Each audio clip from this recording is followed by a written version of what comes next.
Hello everyone, welcome to UC Corner. In case you're new here, this is where we talk about health, about lifestyle, about promoting good behavior, about everything generally. And please don't forget to like, to share, to comment, and subscribe. Okay, so we have an interesting topic today, which I want to also share my experience. I know it's hard for people to talk about what they've been through, but this is me trying to enlighten people, trying to correct some myths concerning cesarean section.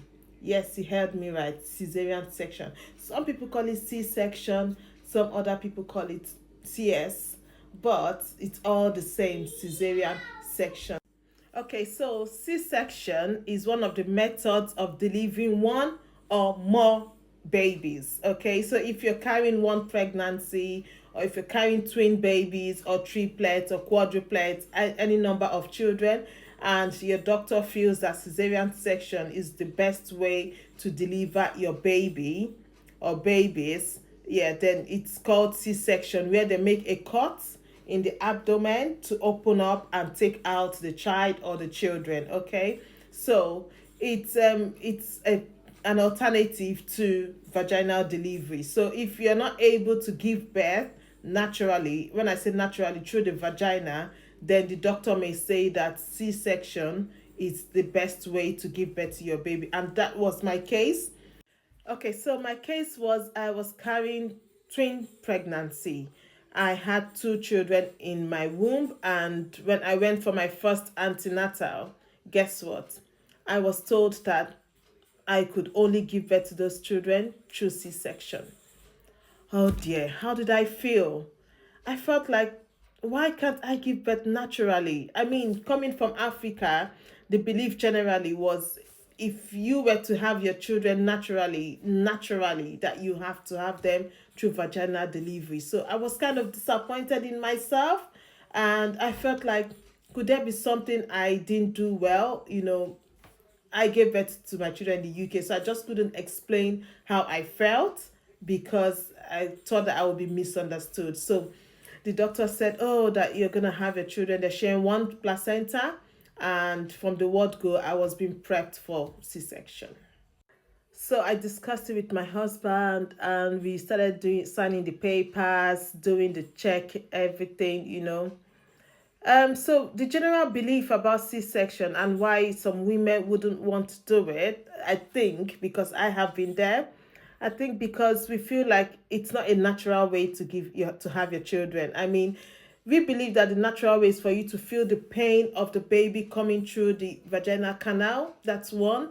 And also we feel that C-section wouldn't make your uterus go back to its original shape, and it leaves women with either big tummy, you're not able to press your tummy properly. Those were the general beliefs that we had, and plus some other risk, because it's surgery, you're afraid of the anesthesia, you're afraid of being numbed, you're afraid of too many things. So, and that's why I'm here to share my experience. I'm not just here to say whatever I went through, but just to help someone who may be on this journey.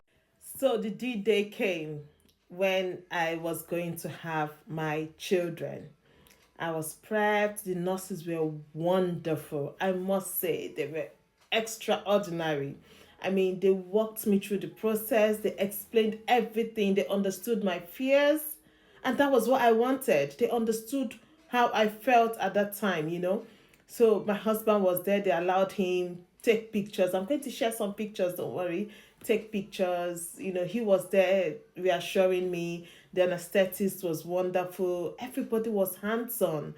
And they first of all tried to numb me. So they did an epidural, which was, I think sometimes people don't like that epidural because it numbs you from waist down. You only feel some pressure going in your tummy during the surgery, but you don't feel any pain. So I was numbed, and they tested it to be sure before they proceeded.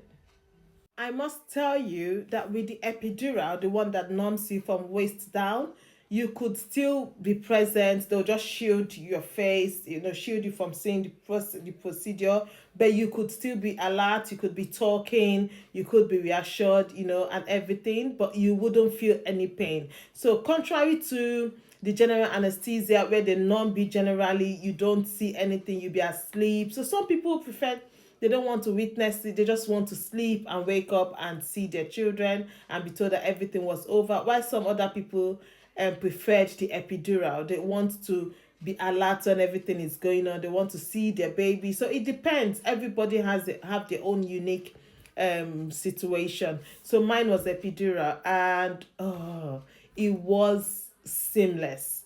It was straightforward. There was no concerns, there was no issue. And within 10 minutes, my first child arrived. And in 3 minutes, the second one came. And then the closure.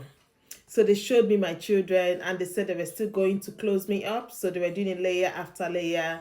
They were watching to be sure that I wasn't feeling any pain. It was a very lovely experience. And that allayed my fears. And that made me to understand that vaginal delivery, C-section, it depends on your situation. I would like all women, pregnant women or mom to be, don't neglect your doctor's advice. Yeah, if you're in doubt, you could seek a second opinion, but don't willfully refuse your doctor's advice. If your doctor said this is best way for you to have your babies or baby is C-section, by all means, please do. So talking about the aftercare, because some people will say, oh, the procedure may be easy, but how about the aftercare? How about the recovery? And that's what I want to talk about as well, because I was discharged on the fourth day after my delivery, but I started eating from that evening. I started eating from the evening. They said, why not? Your tummy wasn't affected, your abdomen wasn't affected, you could start eating. So I started sips of water, I went on to custard, then I went to normal food. And then another thing I would like to talk about was the numbness. So it was gradual because I was constipated. Like for the first 2 days, I wasn't able to pass through because it was numb. So they gave me lactulose, they gave me morphine for pain control. And then for breastfeeding, it was difficult because I was a first time mother. So they were teaching me how to lactate, how to position my. So as soon as my children started breastfeeding properly, I could feel my tummy going back. It was a gradual thing, trust me. It took about 6 months or thereabout for it to go back to its normal pre-pregnancy condition with a little fat, I must say. Yeah, but it was okay. It was straightforward. It was everything I wanted. I planned everything I expected. And I'm here to encourage women. I know it's hard to make such decision. I know maybe financially, maybe things you have heard, what our mothers have said to us that it's not normal or whatever. Please, if that's the best way to have your children, if your child is at risk or you are at risk, please accept your doctor's advice and do the right thing, okay? I love you. I'm rooting for you and I wish you all the best in your journey.